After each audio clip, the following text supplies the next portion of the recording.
പരിശുദ്ധമായ ഖുർആനിൽ ഒരു പവർഫുൾ ആയത്തുണ്ട്. ആ ആയത്തോതി റബ്ബിനോട് എന്ത് ചോദിച്ചാലും പടച്ച തമ്പുരാൻ നീട്ടി വാരി കോരി തരുമെന്നാണ്. വടികൊണ്ട് കടലിലടിക്കാൻ പറഞ്ഞപ്പോൾ കടൽ രണ്ട് സൈഡിലേക്കായി. അതിന് നടുവിലൂടെ ഒരു വടിയുണ്ടാക്കി അതിലൂടെ രക്ഷപ്പെട്ട മൂസാ നബി പോലും പടച്ച തമ്പുരാന്റെ മുമ്പിൽ ചോദിച്ചപ്പോൾ അള്ളാഹു വാരി കോരിക്കൊടുത്ത പരിശുദ്ധമായ ഖുർആനിലെ റബ്ബി ഇന്നി ലിമാ അൻസൽത ഇലയ്യ മിൻ ഖൈരിൻ ഫഖീർ.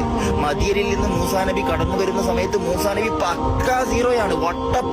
വട്ടപൂജ്യം എന്ന് പറഞ്ഞാൽ പക്കാ സീറോ. കഴിക്കാൻ ഭക്ഷണമില്ല, കുടിക്കാൻ വെള്ളമില്ല, ഉടുക്കാൻ വസ്ത്രമില്ല. ഇതൊന്നുമില്ലാത്ത മൂസാ നബി ചെയ്തത് ഒറ്റ കാര്യം മാത്രം. പരിശുദ്ധമായ ഖുർആനിലെ റബ്ബി ഇന്നി ലിമാ അൻസൽത ഇലയ്യ മിൻ ഖൈരിൻ ഫഖീർ എന്ന ആയത്ത് ഓതിയിട്ട് പടച്ച തമ്പുരാന്റെ മുമ്പിൽ കൈനീട്ടി സെക്കൻഡുകൾ കൊണ്ട് സീറോ ടു ഹീറോ ആയ, കഴിക്കാൻ ഭക്ഷണമായി, കുടിക്കാൻ വെള്ളമായി, ധരിക്കാൻ വസ്ത്രമായി, ഭാര്യയെ കിട്ടി നിമിഷങ്ങൾ കൊണ്ട് അള്ളാഹു വാരി കോരിക്കൊടുത്ത സൂപ്പർ പവർഫുൾ എനർജറ്റിക് ആയ ഒരു ആയത്താണ്. അതുകൊണ്ട് നിങ്ങൾക്ക് എന്തെങ്കിലും ആവശ്യങ്ങൾ ഉണ്ടെങ്കിൽ പടച്ച തമ്പുരാന്റെ മുമ്പിൽ കൈ നീട്ടുന്നതിന് മുമ്പ് ഈ ആയത്തൊന്ന് ഓതിയിട്ട് നിങ്ങൾ തമ്പുരാന്റെ മുമ്പിൽ കൈ നീട്ടി നോക്കൂ. അതിനൊരു സക്സസ്ഫുൾ ആയ റിസൾട്ട് നിങ്ങൾക്ക് കാണാൻ സാധിക്കും ഇൻഷാ അല്ലാഹ്.